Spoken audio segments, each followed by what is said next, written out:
thing I want to talk to you about. And look, I could just talk about the second tip probably for the next 4 hours because it's such a big issue for us women.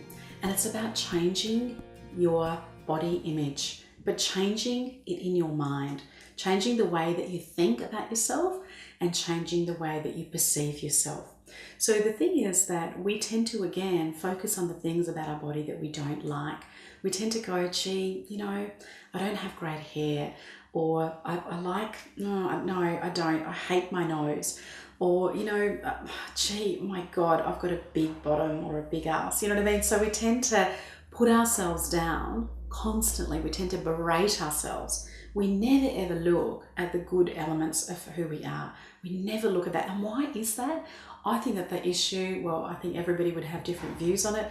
My view is I think it's an issue that starts very young. It starts off in kindergarten these days. It starts off in primary school these days, where people just, you know, there's such an expectation for young girls to behave a particular way. There's such an expectation as we become teenagers in terms of looking at celebrities and looking at all the things we don't have. So much of the media around us, whether it's magazines, whether it's websites, whether it's television, just the different forms of media constantly are telling us that we are not very good. We're not perfect the way that we are. And we need to be able to get this tip and knuckle. We need to be able to, buy this. And if we buy this or we do that, somehow that'll complete that void within us.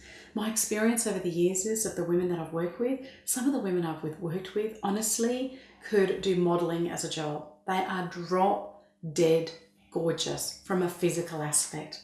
But when I work with them in workshops, when I work with them one-on-one, guess what? They think they're not very attractive. So what they tend to do is that their body image of themselves, their perceptions of their body image is very, very low.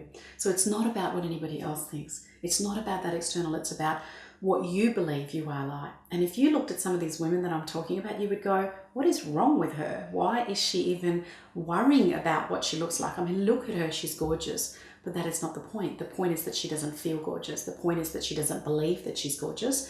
And hence that issue about not loving yourself around your body causes a huge amount of issues. One of my stories that I wanted to share, growing up, I hated my nose. I hated it. Moving to Australia at the age of 11, I had all these people saying to me, are you Aboriginal? Are you Indigenous? Because, you know, you don't sort of really look like that, but you don't really look. So I kind of didn't fit in. And I remember growing up thinking, from as a physical aspect, if there was one thing I could change, it would be my nose. Now I've got 2 amazing, beautiful children, and they both have my nose.